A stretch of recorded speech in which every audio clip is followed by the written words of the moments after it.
August 18, Korean War. 1944, Each of these Camp stars Hearn, is a confirmed Texas. victory. The All right, German let's go. officer's hands were Roger that. shaking as he Good held the start. fork. Harness In front secured, of him, throttles 3 advancing. strips of real American bacon still sizzling. 2 eggs sunny side up. Fresh biscuits with butter melting into them like liquid gold. The smell hit him like a freight train, and Lieutenant Hans Schneider, decorated Wehrmacht officer, Nazi party member, since 1936, started to cry. This wasn't supposed to happen. Everything he'd been told about Americans for 8 years, everything the Reich had drilled into him since he was 12 years old, said these people were barbaric, degenerate, weak. They were supposed to torture prisoners, starve them, humiliate them, make them suffer. Instead, they gave him bacon, real bacon, American bacon, the kind Germany hadn't seen since 1941, before rationing turned breakfast into a memory and every meal into a calculated exercise in survival. This bacon was thick-cut, salty, rich with pork fat. The edges were crispy. The center was tender. It smelled like everything Hans had forgotten existed in the world, and it was breaking him. Not the 6 months in a prisoner of war camp, not the interrogations, not the long journey across the Atlantic on a troop ship sleeping in bunks stacked 4 high while the ocean rolled beneath them and men vomited into buckets and prayed in languages Hans didn't understand. Bacon. That's what shattered 8 years of indoctrination. But we're getting ahead of ourselves. To understand how a breakfast destroyed a Nazi, you need to understand how a boy became one in the first place. Hanover, Germany, 1936. Hans Schneider was 12 years old when Adolf Hitler personally came to his city. Not to Hanover specifically, of course. The Fuhrer was touring industrial centers, rallying support, building the mythology that would consume Europe. But to Hans, standing in a crowd of thousands with his mother's hand gripping his shoulder, it felt personal. The banners were red and black and white. The symbols were everywhere. The crowds chanted in unison, a sound like thunder, like the voice of God rendered in German. And when Hitler spoke, his voice carried over the loudspeakers with a certainty Hans had never heard before. Germany would be great again. Germany would reclaim its destiny. Germany would rise from the ashes of the Great War and show the world what Aryan superiority truly meant. Hans believed every word. Why wouldn't he? He was 12. His father had died in the Great War before Hans was old enough to remember him. His mother worked 2 jobs to keep food on the table. Germany was broken, humiliated, poor. And here was a man promising to fix everything. 3 months later, Hans joined the Hitler Youth. The uniform made him feel important.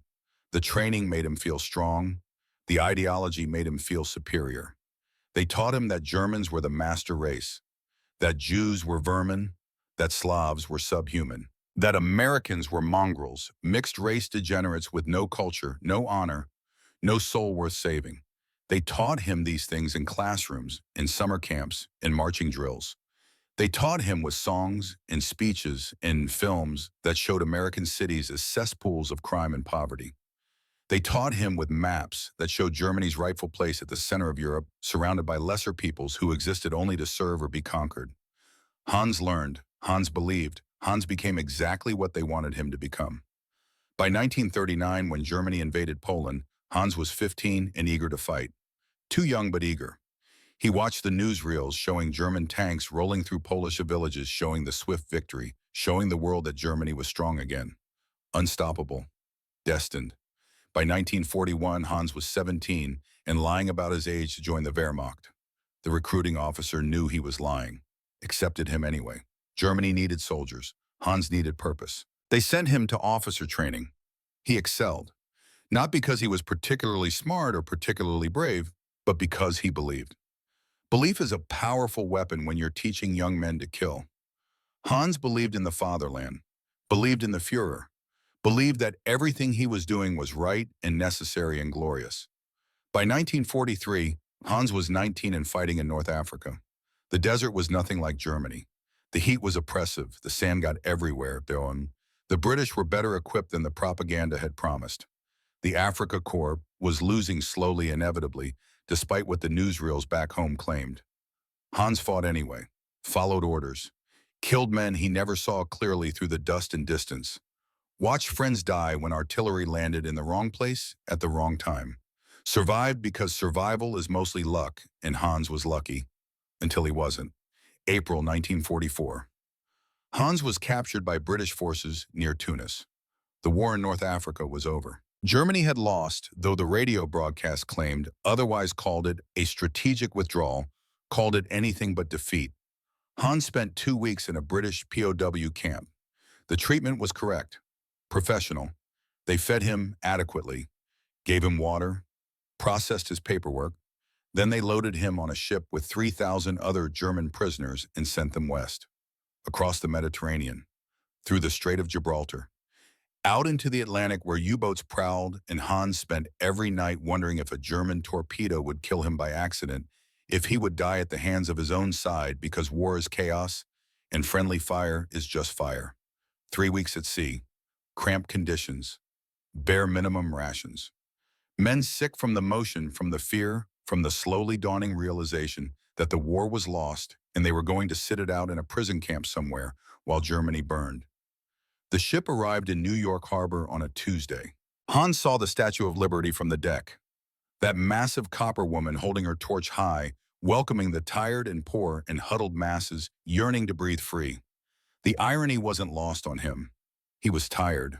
He was poor. He was definitely huddled. But he wasn't yearning for freedom. He was yearning to go home. They didn't stay in New York. The prisoners were loaded onto trains, cattle cars with benches bolted to the sides and sent south.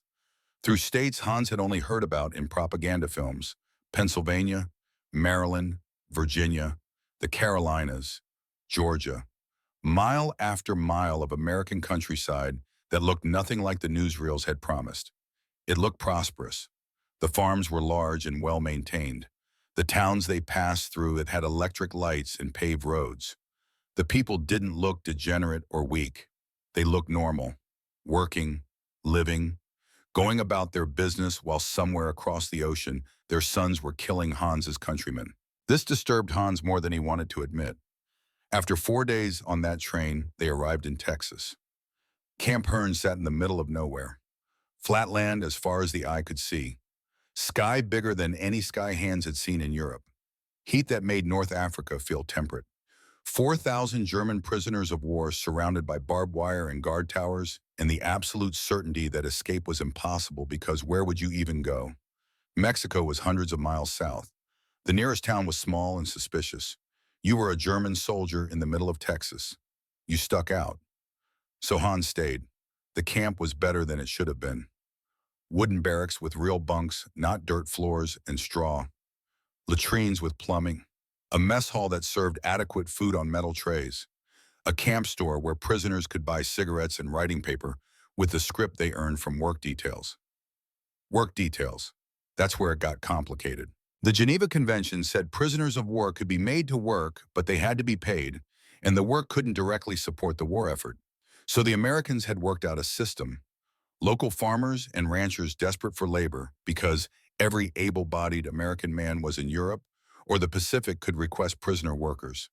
The prisoners got paid in script. The farmers got help. Everyone theoretically benefited. Except Hans refused. His first week at Camp Hearn, he stayed in his barracks while other prisoners volunteered for work details. They came back tired and fed and talking about real farms with real animals, about Americans who treated them like workers instead of enemies, about food that tasted like food instead of calculated nutrition. Hans thought they were being seduced, manipulated. The Americans were playing psychological warfare, making them soft, breaking their will to resist. So he sat in his bunk and maintained his discipline and told himself he was staying true to the fatherland. But doubt was creeping in. Small doubts at first, the kind you could ignore if you tried hard enough. Like, why would the Americans bother with psychological warfare on prisoners who were already captured? The war was almost over. Germany was losing on every front. What did it matter if a few thousand POWs in Texas thought Americans were nice? Bigger doubts came later. Like, why did the propaganda lie about everything? The Americans weren't torturing anyone, weren't starving anyone, weren't executing prisoners in ditches and leaving them for the crows. They were processing paperwork and following Geneva Convention regulations and being almost boring in their bureaucratic efficiency. The hardest doubt, the one Hans couldn't shake, no matter how hard he tried, was simple and terrible. What if everything else was a lie too? What if the Jews weren't vermin? What if the Slavs weren't subhuman? What if the master race was just a story they told to make young men willing to die? What if Hans Schneider had spent 8 years of his life believing something false and evil and wrong? He couldn't think about that, couldn't let himself go there. So he focused on smaller things, on maintaining discipline, on refusing to collaborate, on staying loyal to a government that was collapsing 6,000 miles away while he sat in a Texas prison camp eating adequate meals and sleeping on a real mattress. It was absurd. Hans knew it was absurd. But the alternative was admitting he'd been wrong about everything, and that was too much to bear. So he bore it by not thinking, by going through motions, by being 25 years old and completely lost. Until Werner sat down next to him in the mess hall one evening during his second week. Werner was older, maybe 35, a sergeant who'd fought in Russia before getting captured in Italy. He had the look of a man who'd seen too much and stopped caring about ideology somewhere around Stalingrad. Werner put his tray down, standard camp-issue meatloaf and potatoes and some kind of vegetable that might have been cabbage. Then he pulled something from his pocket. A cookie, not a military ration, not a camp substitution, a real cookie. Oatmeal with raisins, still soft, smelling of cinnamon and butter and sugar. He bit into it, closed his eyes, savored it like a religious experience. "Where did you get that?" Hans asked despite himself. Werner smiled. "Farm work. Rancher's wife makes them. Sent a dozen back with us today." "You should go, Hans. It's better than sitting here being miserable." "I'm not collaborating with the enemy. The enemy feeds us cookies and pays us scrip and lets us sleep in beds. I've had worse treatment from our own officers." Werner took another bite. "You know what I think? I think we're the lucky ones. We're sitting out the rest of this war in Texas eating cookies while our friends die in France. That's not collaboration. That's survival." Hans had no answer to that. Werner finished his cookie, stood up, clapped Hans on the shoulder. "Think about it. Sam Tucker's ranch needs workers next week. Good man, treats you fair. Food's excellent. Just something to consider." He left Hans alone with his thoughts and his adequate meatloaf and his slowly crumbling certainty about everything. That night, Hans wrote a letter to his mother. The letters were censored, of course. Someone read everything before it got mailed. So Hans couldn't write what he really wanted to say, couldn't admit his doubts, couldn't ask if she still believed or if she'd started questioning too. Instead, he wrote safe things, that he was healthy, that the camp was adequate, that she shouldn't worry, that he hoped she and his younger sister Greta were safe in Hanover, that the bombs had spared them, that the British occupation was treating them fairly. He wanted to write more, wanted to say, "I think we were wrong about everything," wanted to say, "I'm scared and confused and I don't know who I am anymore without the uniform and the ideology and the certainty." But you couldn't say those things in a censored letter. So he signed it with love and sealed it and gave it to the mail clerk and hoped somehow she would read between the lines and understand. Week 3 broke him, not dramatically, not with some grand gesture, just quietly, inevitably, the way dams break after too much pressure. It was the letters that did it, or rather, the lack of letters. Hans wrote to his mother every week, told her he was safe, told her not to worry. His mother never wrote back. 3 weeks of letters sent, 0 received. Either she wasn't getting his letters, or she wasn't responding, or the mail system was broken, or Hanover had been bombed to rubble and his mother and sister were dead and he was writing to ghosts. Hans didn't know which was worse. The uncertainty gnawed at him, made the boredom unbearable, made staring at the ceiling feel like slow death. He needed distraction, needed something to do besides think about all the ways his family might be suffering while he sat safe in Texas eating adequate meals. So when Corporal Miller came through on Tuesday morning of week 4 calling for work details, Hans stood up. Werner grinned from across the barracks. "About damn time." "I'm bored," Hans said in German, grabbing his cap. "That's all, just bored." "Sure, keep telling yourself that." They loaded into the truck bed with 4 other prisoners, 2 guards, 1 driver. The truck was a civilian Ford from the late 30s, commandeered for war use, but still bearing the ranch name painted on the door. Tucker Ranch. The name meant nothing to Hans then. It wouldn't mean nothing much longer. The drive took 40 minutes on dirt roads that cut through cattle ranches and cotton fields, and land so flat you could see weather coming from 20 miles away. Hans watched it all through the truck bed, 6 prisoners and 2 guards bouncing along while dust rose behind them like smoke. The other prisoners talked quietly in German about the work, about the rancher, this Sam Tucker, who apparently requested the same men week after week if they did good work. About the food, always about the food, because that's what prisoners talked about when they weren't talking about home or the war or whether Germany would surrender before Christmas. Hans said nothing. Just watched Texas roll past and tried not to think about what it meant that he was here volunteering for enemy labor, collaborating in the exact way he'd sworn he wouldn't. The truck turned down a long driveway. In the distance, Hans could see a white farmhouse, a red barn, a windmill turning slowly in the breeze. Dogs ran out to greet them, German shepherds, ironically enough, barking and wagging and treating everyone like friends. A man stepped out of the barn. Even from 100 yards away, Hans could tell this was someone who worked for a living. Tall, weather-worn, wearing boots that had seen decades of use and a cowboy hat that belonged in the Western films Hans had watched as a boy. Everything about him said Texas, said America, said home in a way that made Hans unexpectedly homesick for Germany, even though he'd never particularly loved Hanover. The truck stopped. The prisoners climbed out. The guards lit cigarettes and leaned against the truck bed like this was the easiest duty assignment in the army. The man walked over. He had gray-blue eyes that seemed to see more than Hans wanted to show. Weathered hands that had held rope and tools and probably weapons. A face that was kind but not soft, the kind of kindness that came from strength rather than weakness. "Mornin'," the man said. His voice was deep, slow, carrying the Texas drawl Hans had heard in films but never in person. "I'm Sam Tucker. This is my ranch. Y'all are here to help with fence repair and cattle rotation. Works hard but honest. We break for lunch at noon. Any questions?" Hans understood maybe half the English. The tone communicated the rest. This was a man who expected effort but would give respect in return. One of the younger prisoners, a kid barely 19 named Joseph, raised his hand nervously. "Herr Tucker, do we call you?" "Just Tucker," the rancher interrupted gently. "Or Sam. Don't much care for Herr or Mister or any of that formal nonsense. We're all working men here." Working men, as if there was no difference between a Texas rancher and German prisoners of war, as if the uniforms and flags and 6 years of war meant nothing compared to the simple fact of labor. Hans didn't know whether to be offended or relieved. Sam Tucker's eyes landed on him, studied him for a moment. "You look strong," Sam said. "What's your name?" Hans hesitated. Answering felt like the first step towards something he couldn't take back. "Hans Schneider." Werner answered for him. "He's stubborn, but he works hard." Sam nodded slowly, still looking at Hans. "Stubborn's fine. My best horses are stubborn. Come on, let's see what you can do." They followed Sam toward the barn. Hans walked at the back of the group, trying to process what he'd just seen.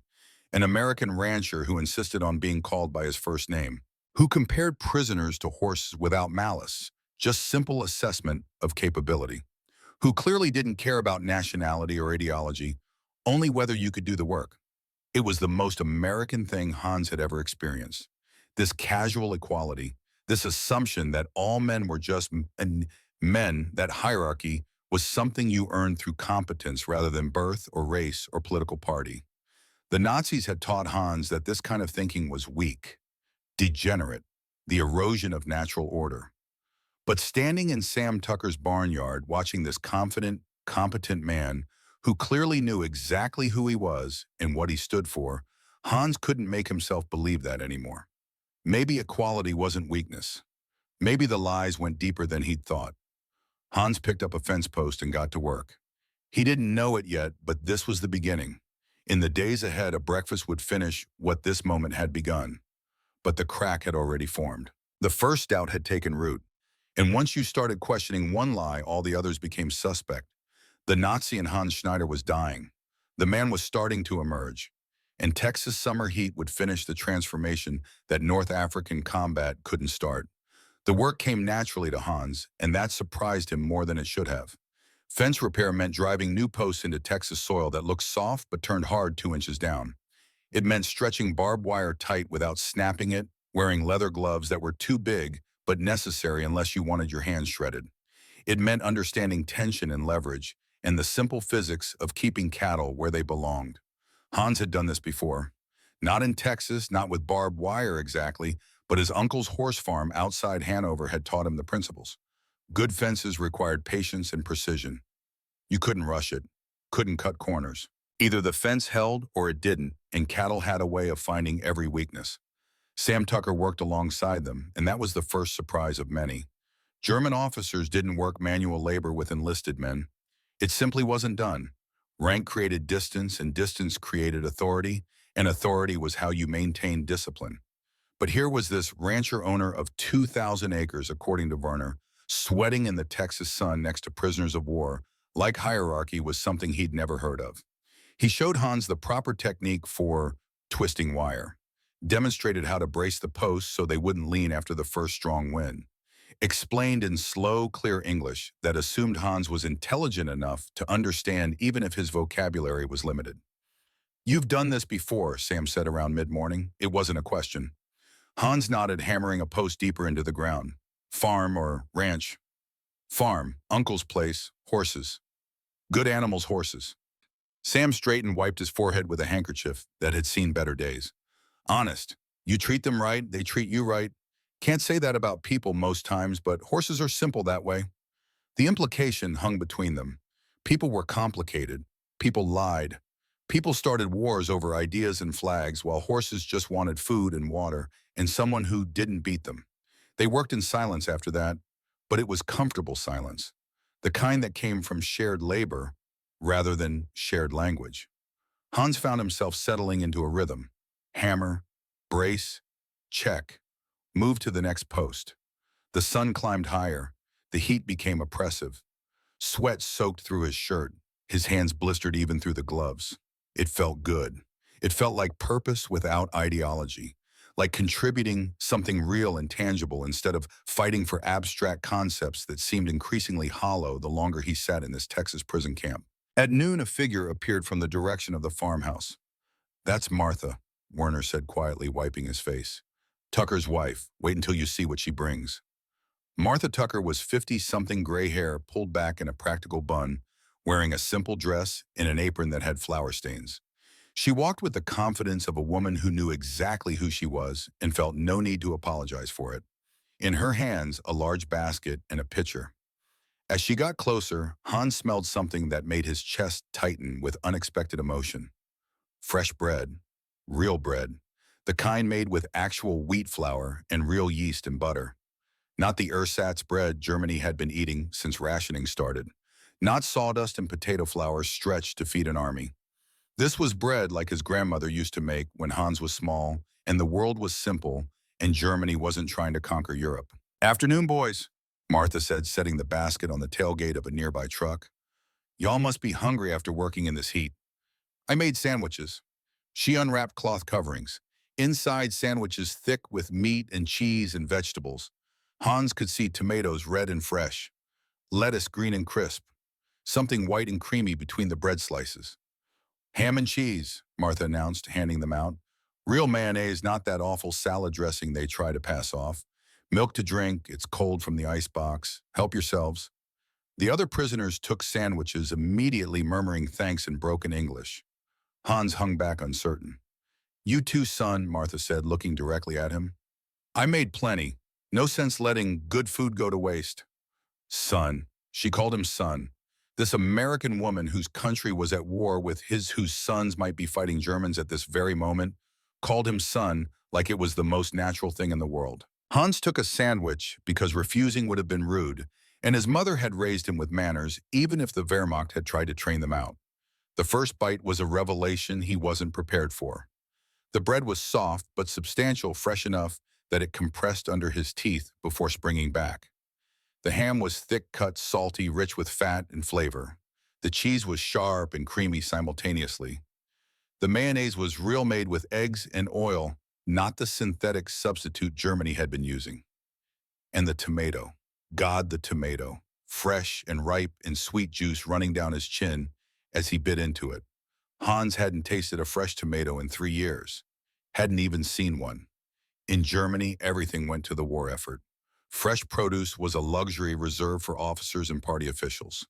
Common soldiers ate what they could get, and prisoners ate less. But here, in the middle of Texas, an enemy was feeding him a sandwich with a fresh tomato like it was nothing special. Hans chewed slowly, trying to maintain some dignity, but his hands shook slightly as he raised the sandwich for a second bite. His eyes burned, his throat tightened. This was everything the propaganda had said Americans weren't. This was abundance and generosity and the simple human kindness of feeding hungry men good food because you could, because you had enough, because treating people decently was just what you did. "You all right, son?" Martha asked quietly. Hans nodded, not trusting his voice. "First real meal in a while, I expect," she said kindly. "Y'all eat up. There's more if you want seconds." Hans ate his sandwich, drank the cold milk, which was sweet and rich and nothing like the watered-down rations in camp. Took a second sandwich when Martha offered because his body was screaming for it, and pride seemed like a stupid reason to refuse. Werner caught his eye across the truck bed, raised an eyebrow. Didn't say "I told you so" out loud, but the expression conveyed it clearly enough. Hans said nothing. What could he say? That a ham sandwich was destroying his worldview. That every bite made him question 8 years of Nazi indoctrination. That he was starting to suspect the Americans weren't the enemy, which meant Germany was, which meant everything he'd believed and fought for was a lie. You couldn't say those things out loud. So he ate his sandwich in silence and tried not to think about what it meant. They worked until 6 that evening. Hard work, the kind that left muscles aching in a way that felt earned rather than punitive. Hans helped rotate cattle from one pasture to another, learning to read bovine body language, understanding that cattle were like people, some stubborn and some cooperative, and all of them individuals, despite looking identical to an untrained eye. Sam worked beside them the entire time. Never supervised from a distance, never ordered without demonstrating first. Never treated the prisoners like they were less than human, just less experienced with Texas cattle. When they loaded back into the truck at the end of the day, Sam handed each prisoner a small envelope. "Wages," he explained in his slow Texas drawl.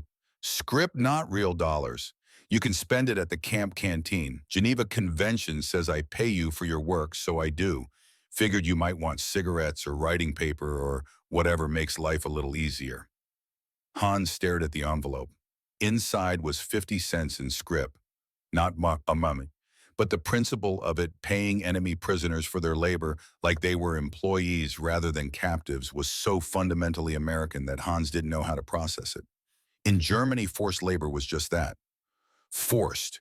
You worked because you were ordered to, because refusal meant punishment, because that was how the system functioned. The idea that even prisoners deserved compensation for their effort was alien to everything Hans had been taught. On the drive back to Camp Hearn, watching the Texas landscape turn gold in the setting sun, Hans felt something shifting inside him. Not a dramatic conversion, not a sudden revelation, just a slow erosion of certainty, like water wearing away stone, so gradually you didn't notice until the shape had changed completely. Werner leaned over as they bounced down the dirt road. "So," he said quietly in German, "still think it's all propaganda?"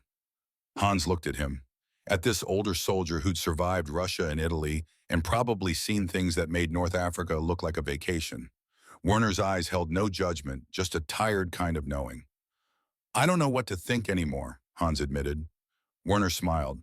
"Good, that's the first step." "First step toward what?" "Toward being human again, instead of being a soldier. Toward thinking for yourself instead of letting politicians think for you. Toward maybe surviving this war with your soul intact."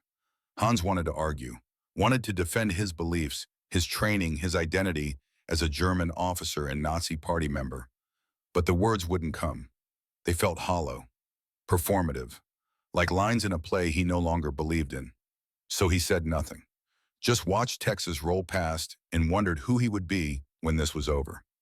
3 days later, Sam Tucker requested Hans specifically for a week-long assignment at the ranch. Colonel Peterson, the American officer who ran Camp Hearn, approved it without hesitation. Good behavior got you privileges. Hans had been no trouble, did good work, and Sam Tucker apparently had a reputation for treating prisoners fairly. "You'll be staying on the ranch," Peterson explained in halting German. "Bunkhouse. Guard will be there, but it's light supervision. You work hard, you get fed, well, you come back after a week." Any problems, you're back here in regular camp. Understand? Hans understood. This was a test, proof that prisoners could be trusted with increasing freedom if they demonstrated reliability. He should have refused. Every loyal German officer should have seen this for what it was.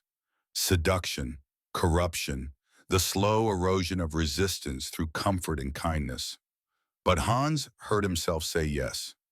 The bunkhouse at Tucker Ranch was cleaner than some Wehrmacht barracks Hans had slept in during his time in North Africa. 6 bunks with real mattresses, not straw ticks or bare wood. A wood stove for winter, though in Texas summer it sat cold and unnecessary. Windows with actual glass instead of shutters. A small table with chairs where men could eat or play cards. 5 other prisoners shared the space. Werner Josef, the 19-year-old, and 3 others Hans didn't know well. The guard, a middle-aged corporal named Davis, who clearly viewed this assignment as semi-retirement, sat outside reading Western novels and smoking.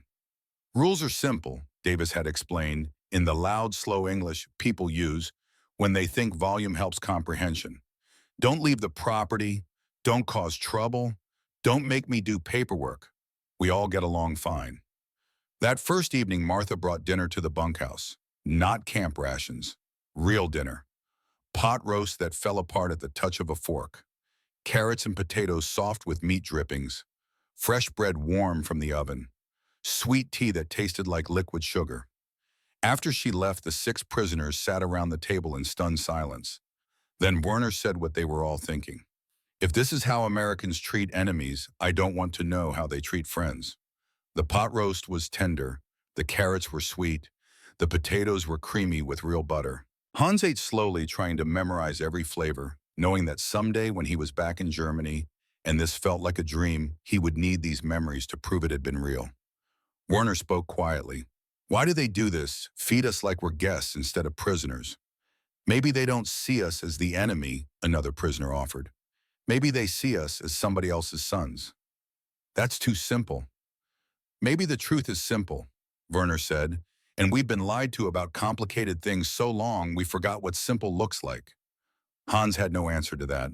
He finished his pot roast in silence and tried not to think about what it meant that an American farm wife cooked better food for prisoners than the Third Reich provided its own soldiers. The work week followed a rhythm Hans found himself falling into despite his reservations. Wake at dawn, wash at the pump behind the bunkhouse, cold water shocking you awake. Walk to the barn where Sam was already working, had been for an hour, would continue until sunset. The tasks varied, but the principle stayed constant. Maintain the ranch, fix what broke, move what needed moving, feed what needed feeding. Honest labor that didn't care about nationality or politics, only effort and results. Hans discovered he was good at it, better than good. The physical work his uncle had taught him combined with Wehrmacht discipline to make him one of Sam's most reliable workers. By day 3, Sam was giving him tasks independently, trusting him to complete them without supervision. You got a feel for animals, Sam said, Thursday afternoon, watching Hans successfully separate a calf from the herd for medical treatment. Can't teach that. Either a man has it or he doesn't. The compliment shouldn't have mattered. Hans told himself it didn't matter. But that night in the bunkhouse, lying on his bunk, while the other prisoners played cards, he realized he'd smiled more in 3 days at Tucker Ranch than in 4 years of military service. That realization terrified him. Because if he could be happy here doing this, then what did that say about everything he'd believed before? If a week of honest work and good food and simple human decency could make him happier than serving the fatherland, then maybe the fatherland didn't deserve his service. Maybe it never had. Friday evening, Martha appeared at the bunkhouse door. Sam and I are tired of eating alone in that big house. Y'all come for dinner tonight. I'm making fried chicken, and I won't take no for an answer. The other prisoners accepted immediately. Hans hesitated. I should not. I am prisoner. It is not proper. Martha gave him a look that reminded Hans powerfully of his own mother. Hans Schneider, I've been cooking for 8 people anyway because I can't help myself. You'll come to dinner, you'll eat what I made, and you'll be gracious about it. Are we clear? Yes, ma'am. Good. 7 o'clock, and wash up proper. After she left, Werner laughed. She just gave you orders, like you're 12 years old. She sounds like my mother, Hans admitted. All mothers sound the same. That's how you know when they're right. Dinner at the Tucker house that night was fried chicken with biscuits and green beans and mashed potatoes with gravy.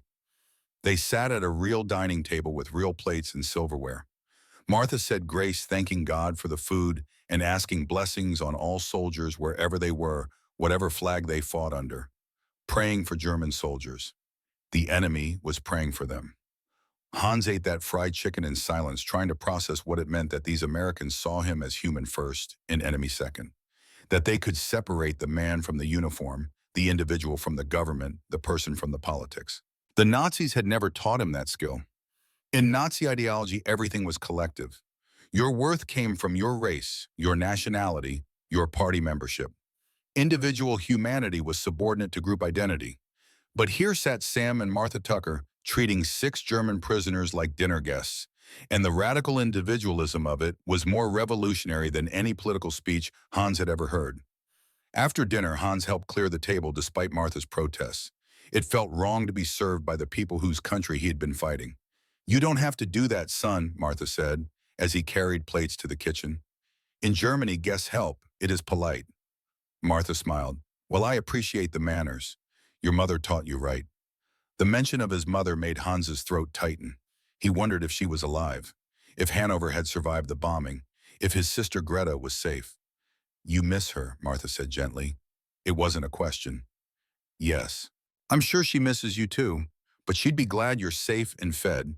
That's what mothers want, not glory, just for their children to be safe. Hans nodded, not trusting his voice. That night, lying in his bunk while the other prisoners snored, Hans thought about mothers. About his own mother, who'd worked 2 jobs to feed him after his father died. About Martha Tucker, who fed enemy soldiers because it was the right thing to do. About all the mothers on both sides of this war who just wanted their children safe and didn't care about politics or ideology or national destiny. Maybe that was the truth the politicians tried to hide. That mothers knew better. That the simple desire for your children to survive was more profound than any flag or anthem or racial theory. Saturday morning began like any other. Hans woke to roosters crowing, dressed in the work clothes Martha had provided, walked to the barn through air already heavy with heat. Sam was mucking out stalls, doing the work that needed doing regardless of who owned the land. Morning? Sleep all right? Yes, sir. Sam paused, looked at Hans. You don't have to sir me. I work for a living, same as you. That casual erasure of hierarchy again. Hans still didn't know what to do with it. Martha's making breakfast. Real breakfast. Y'all finish morning chores and come up to the house around 7. Real breakfast. Hans had learned that phrase had weight in America. It meant eggs and meat and bread that wasn't rationed. It meant abundance. Why do you do this? Hans asked suddenly. Sam stopped working, leaned on his pitchfork. Do what? Feed us. Treat us like family instead of prisoners. Sam was quiet for a moment, considering his answer. You want the honest truth. Please.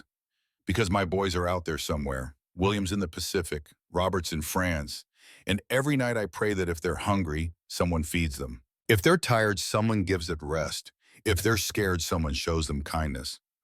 I can't do that for my sons, but I can do it for you. Maybe it evens out in God's accounting. Hans felt something crack inside his chest, a fissure in the armor he'd built around his beliefs. Your sons fight Germany. Robert is, don't know where exactly. They don't tell us much in the letters. William's fighting Japanese. But yeah, one of my boys is shooting at your countrymen right now, probably. And you still feed me.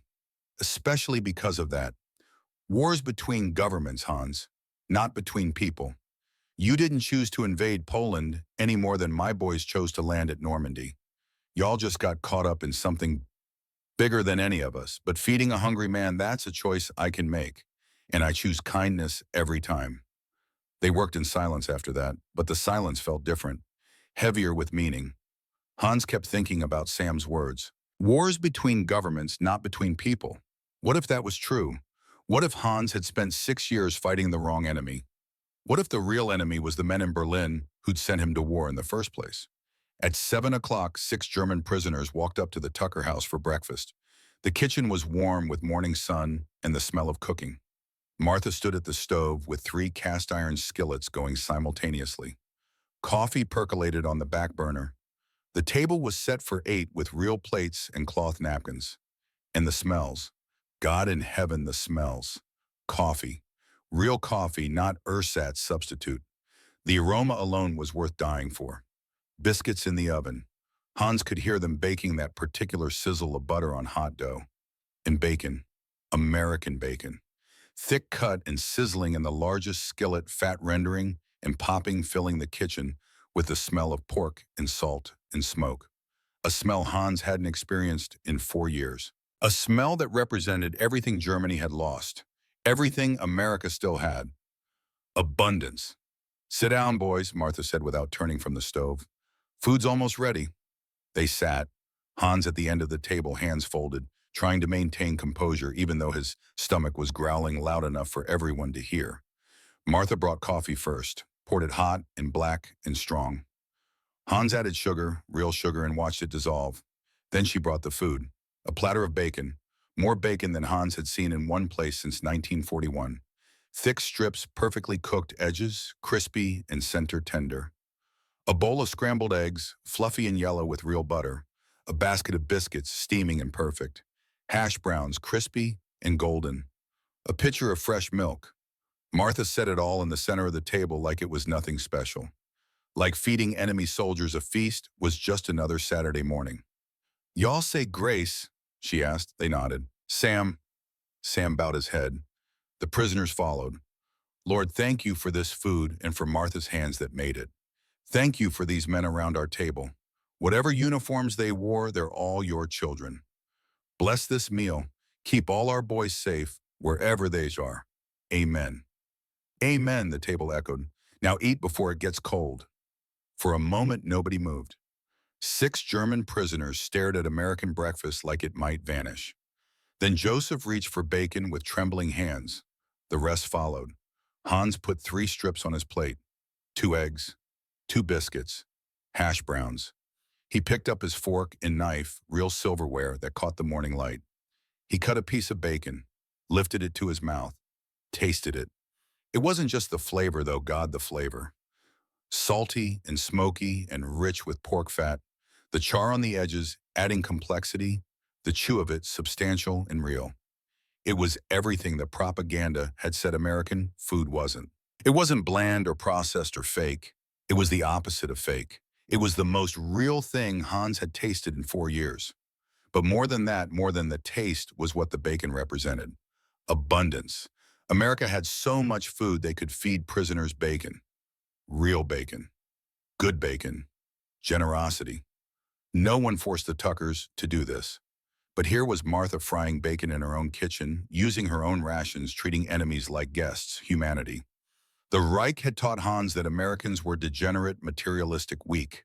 But this breakfast, this simple act of feeding hungry men, contained more honor than any Nazi rally Hans had ever attended. Kindness. Pure, uncomplicated kindness. The kind that asked nothing in return. Hans took another bite, then another. His hand started shaking. His eyes burned. His throat tightened. Number German officers don't cry. Wehrmacht discipline. Nazi strength. Aryan superiority. He would not, could not. The fork clattered to his plate. The tears came. Not quiet tears. Not dignified tears. Hans Schneider, 25-year-old Wehrmacht lieutenant, Nazi party member, since age 12, decorated soldier of the Third Reich, put his face in his hands and sobbed. The table went silent. Hans felt a hand on his shoulder. Solid, warm, gentle. Sam's hand. "It's all right, son. War's over for you now. You're safe here. Eat your breakfast." That made it worse. The kindness made it worse. Hans cried harder, shoulders shaking, everything he'd been holding in for 4 years pouring out of him, in Martha Tucker's kitchen while American bacon got cold on his plate. Werner was crying too. So was Joseph. Even the other POWs had stopped eating, overcome by the simple, overwhelming reality of being treated like human beings instead of enemies. Martha appeared next to Hans with a handkerchief, pressed it into his hand, said nothing, just squeezed his shoulder once before returning to her seat. It took Hans 5 minutes to regain control. When he finally looked up, everyone was eating again, giving him privacy in the only way you could at a shared table, pretending not to notice. I am sorry, Hans managed in English. Nothing to apologize for, Sam said. Eat. Martha doesn't like waste. Hans ate. The bacon tasted even better through tears. After breakfast, after Hans had eaten everything on his plate and accepted seconds because Martha insisted the men sat around the table in that pleasant, exhausted way of people who've eaten too much good food. The other POWs eventually excused themselves, went outside to smoke. Hans stayed at the table, couldn't quite make himself leave yet. Sam refilled his coffee. Martha washed dishes at the sink, humming. They told us you were animals, Hans said suddenly, not looking at either of them. The propaganda, the Hitler Youth, the Wehrmacht. 8 years they tell us Americans have no culture, no honor, no humanity. You are mongrels, mixed race, weak, degenerate. He looked up, met Sam's eyes. They say you will kill prisoners, torture us, put us in camps. Everyone knew what camps. They say you are the enemy of civilization. Sam nodded slowly. What do you think now? I think everything I believe is a lie. I think 8 years of my life I follow lies. I think the Führer is... He couldn't say it in English, could barely think it in German.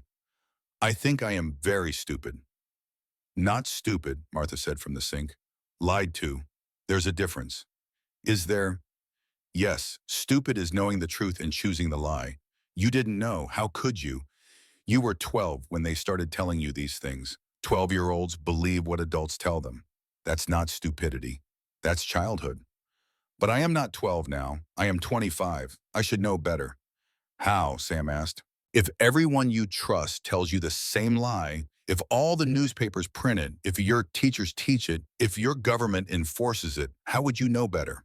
What would show you the truth? Hans gestured at the table. This, bacon, kindness. You treat me like I am your son, not your enemy. That shows me truth. Good, Sam said simply. Then it worked. They sat in silence for a moment. Then Sam stood. Come on, I want to show you something.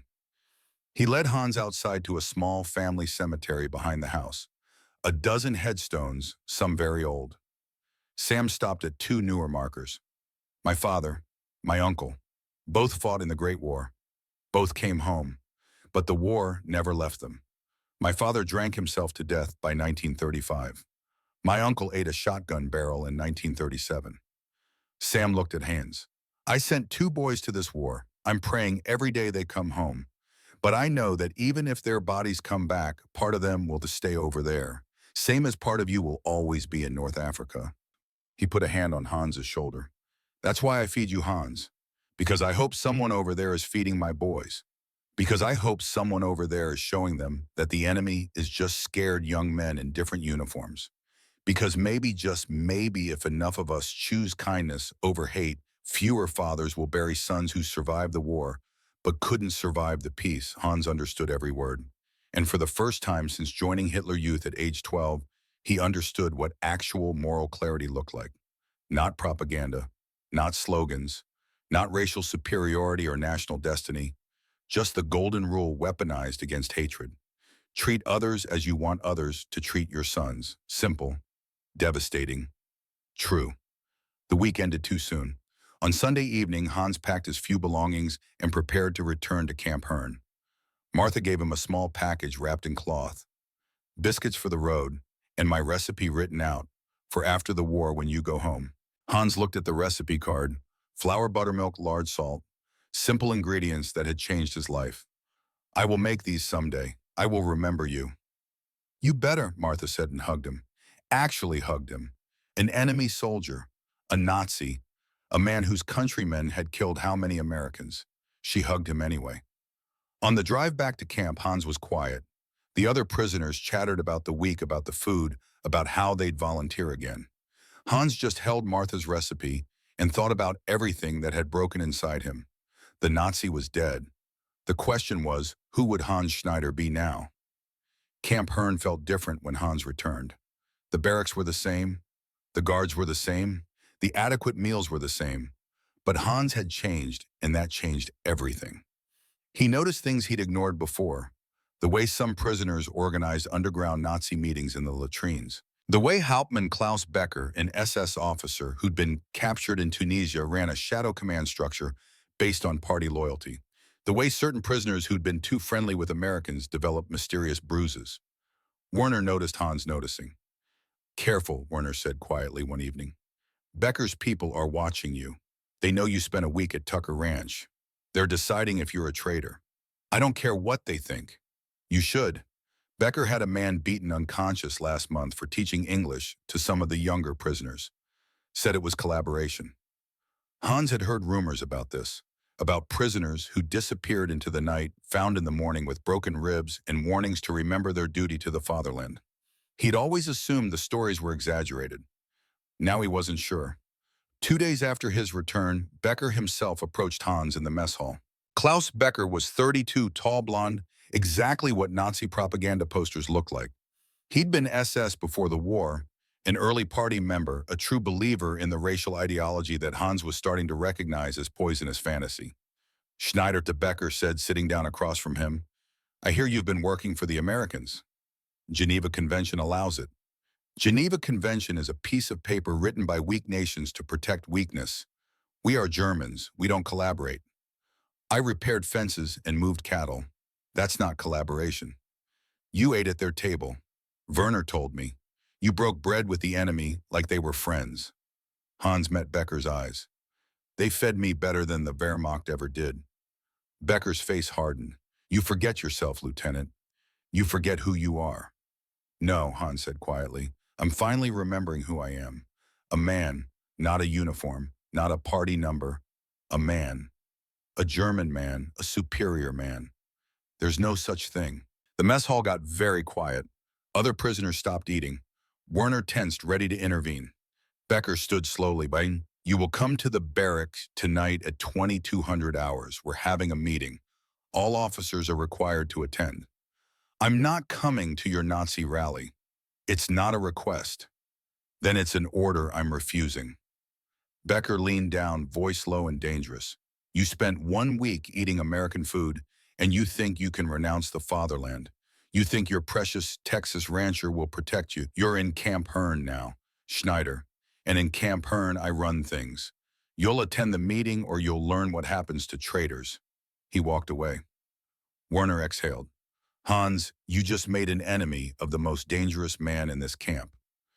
Good, I'm tired of being afraid of bullies. That night at 2200 hours, Hans didn't attend Becker's meeting. Instead, he wrote a letter to Sam and Martha Tucker thanking them for their kindness, telling them they'd shown him what actual humanity looked like. He was sealing the envelope when 3 prisoners entered the barracks. Big men, Becker's enforcers. You were supposed to be at the meeting, one said. I was busy. Hauptmann Becker wants to see you. Tell Hauptmann Becker that I don't recognize his authority. The war is over for us. We're prisoners. The Nazi Party has no power here. The biggest one smiled. That's where you're wrong. They moved toward him. Hans stood ready to fight, knowing he'd lose, but determined to make them work for it. Then Corporal Davis appeared in the doorway, sidearm drawn. Problem here, boys. The 3 Germans froze. Davis wasn't a large man, wasn't particularly intimidating, but he had a gun and the legal authority to use it, and that changed everything. No problem, one of the enforcers said in the broken English. Just talking. Talking's done. Back to your bunks. Now. They left. Davis holstered his weapon, looked at Hans. You're making waves, Schneider. Colonel Peterson's noticed. Becker's filed complaints about you spreading anti-German sentiment. I'm spreading truth. Truth's dangerous in a camp full of people who don't want to hear it. Davis paused. Tucker Ranch requested you again. Full-time through harvest season. 3 months. Peterson approved it. You interested? Hans didn't hesitate. Yes. Figured. You leave tomorrow morning. Pack your things. And Schneider, don't come back here. Transfer's permanent if you want it. Work the ranch until the war ends. Safer that way. After Davis left, Werner sat down next to Hans. You're leaving. You could come too. Sam needs workers. Werner shook his head. I'm too old and too tired and too cynical for transformations.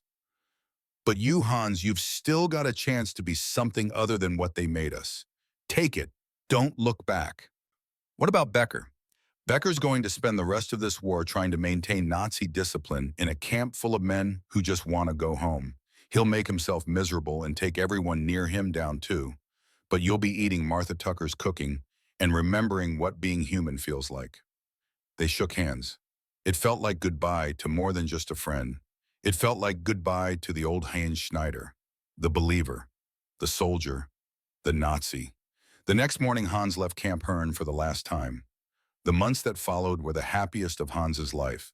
He worked Tucker Ranch through fall and winter, learned American holidays, celebrated Thanksgiving with turkey he had helped raise, listened to war news on the radio with Sam, both of them hoping for different outcomes, but united in wanting it over.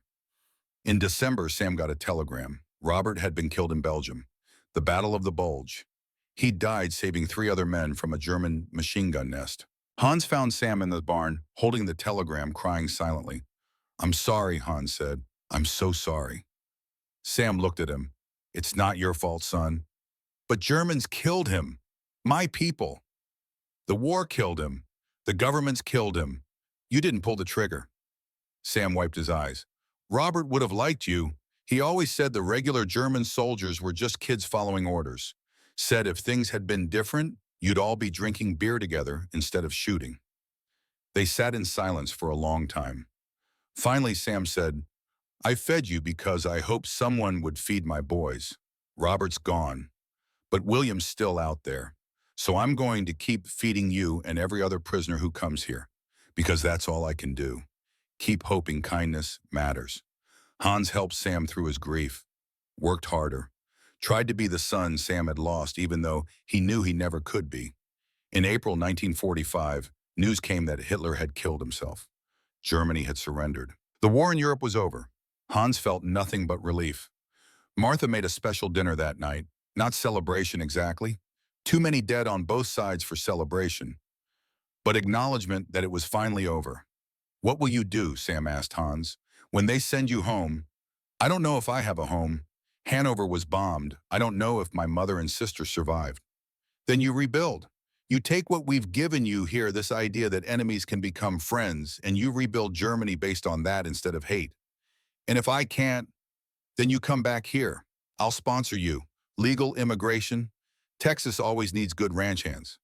Hans thought about that, about staying in America, about never going back to Germany, about building a new life in a country that had treated him better as a prisoner than his own country had treated him as a soldier. It was tempting, but he had to know. Had to find out if his mother and sister were alive. Had to see what remained of Germany. Had to try to help rebuild what the Nazis had destroyed. "I have to go back," Hans said, "but I'll come visit someday." Sam smiled. "I'll hold you to that." In November 1945, Hans was repatriated, shipped back to Germany along with thousands of other prisoners. The crossing took 2 weeks. Hans spent most of it on deck, watching the ocean, holding Martha's biscuit recipe in his pocket like a talisman. Germany was worse than he'd imagined. Hanover was rubble.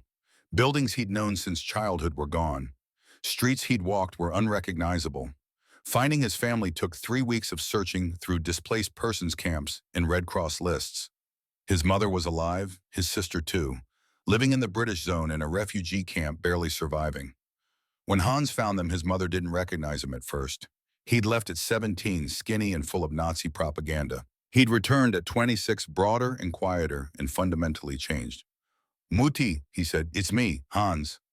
She stared, then she screamed and pulled him into an embrace that nearly broke his ribs. That night in a refugee camp barracks that made Camp Hearn look like a palace, Hans told them everything. About Texas, about Sam and Martha Tucker, about bacon and kindness, and learning that enemies were just people. His mother cried. His sister, 17, now listened with wide eyes. "You'll go back," his mother said, "to America, to these people who saved you." "Someday. First I help rebuild here." "No." His mother gripped his hands. "You go as soon as you can. You get out of this cursed country that took your father and tried to take you. You go to America and you build a life and you send for us when you can. Promise me." "Mutti, promise me, Hans. You survived the Nazis and the war and the prison camp. Don't let you survive all that only to waste your life in these ruins. Promise me you'll go back to Texas." Hans promised. But life intervened. Immigration papers took years. His mother got sick in 1947, needed care. His sister married a British soldier in 1948. Hans found work in reconstruction, helping rebuild Hanover with American Marshall Plan money. The irony wasn't lost on him. American generosity rebuilding what American bombs had destroyed, just like American kindness had rebuilt Hans himself. He wrote to Sam and Martha every year. Christmas cards, updates on his life. They wrote back, told him about the ranch, about William coming home from the Pacific alive but changed, about their hope that someday Hans would visit. The years passed. Hans married a German woman named Elsa in 1952, had 3 daughters, built a life, became a businessman, tried to raise his children to understand that nationalism was poison and kindness was strength. But he never forgot Texas, never forgot bacon, never forgot the feeling of being treated like a human being by people who had every right to hate him. In 1979, Elsa died of cancer. Hans, now 60, found himself alone. His daughters were grown. His grandchildren had their own lives. He'd built a successful business, but it felt hollow without Elsa. He was cleaning out her belongings when he found it, in a box of his old things. Martha Tucker's biscuit recipe, yellowed and fragile, but still readable. Something broke open in Hans's chest. He booked a flight to Texas the next day. August 1984. Hans Schneider, 65 years old, drove a rental car through Texas countryside that looked exactly the same and completely different. The roads were paved now. The towns were bigger. But the sky was still impossibly large, and the land was still flat enough to see tomorrow coming. He almost got lost 3 times trying to find Tucker Ranch. Stopped at a diner to ask directions. Sam Tucker. Hell yes, I know Sam. He's 98 now, stubborn as ever. Wife Martha passed in 79. Ranch is still there, though. His grandson runs it mostly, but Sam still lives in the house.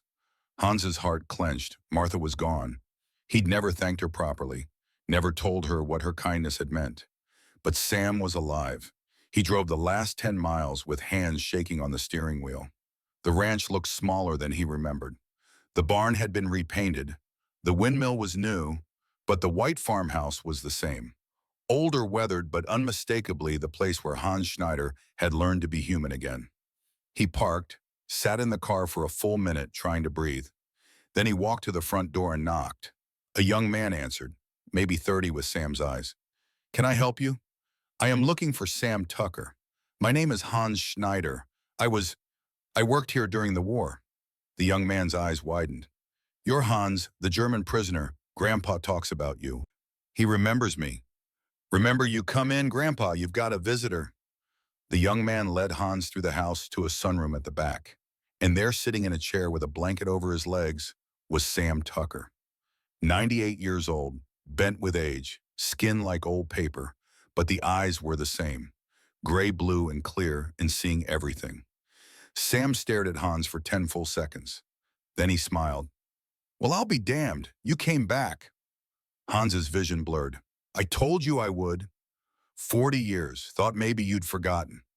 I never forgot, not for one day. Sam gestured to a chair. Sit down. Tell me everything. They talked for hours, about Elsa, about Hans's daughters and grandchildren, about the business he'd built in Hanover, about Germany's recovery in the Marshall Plan, and how American money had rebuilt what American bombs destroyed.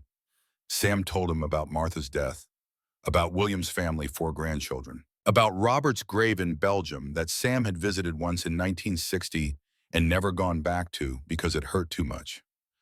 I told Martha you'd come back someday, Sam said. She didn't believe me, but I knew. Man who cried over bacon doesn't forget. Hans laughed through tears. I brought something. He pulled out Martha's recipe card.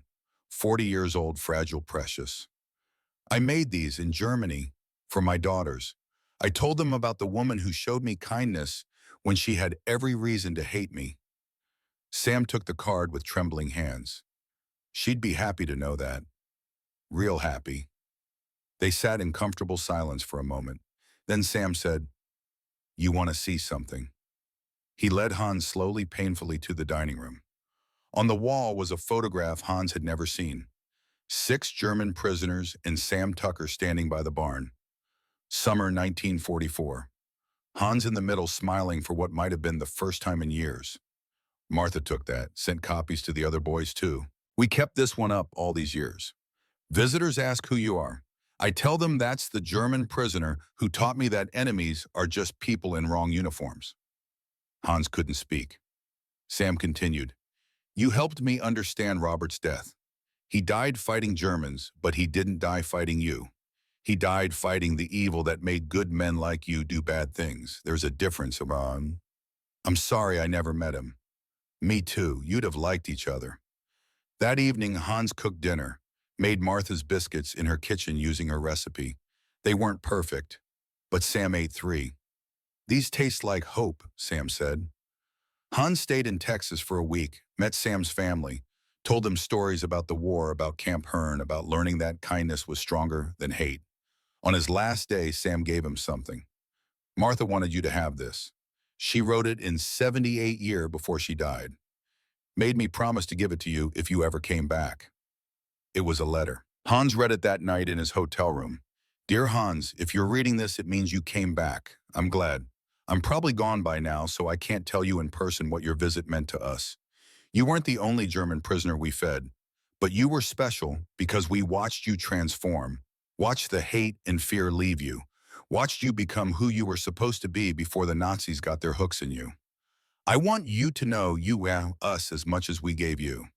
You gave us hope that Robert didn't die for nothing, that somewhere in Germany there were good men who just needed someone to show them a different way.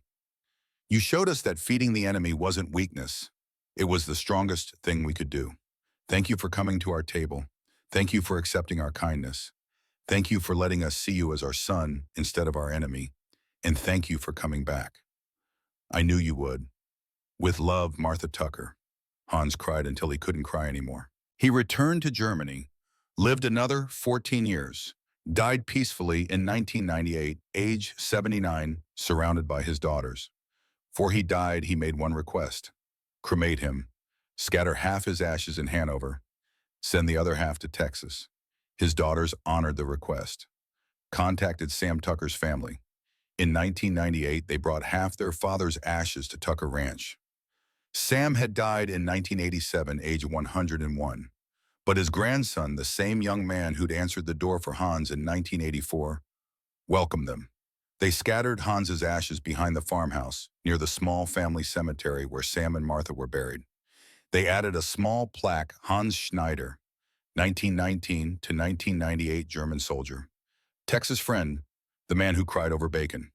Martha Tucker's biscuit recipe is now in the Smithsonian's collection on American food diplomacy, donated by Hans's daughters in 2003. On the wall of Tucker Ranch, that photograph still hangs.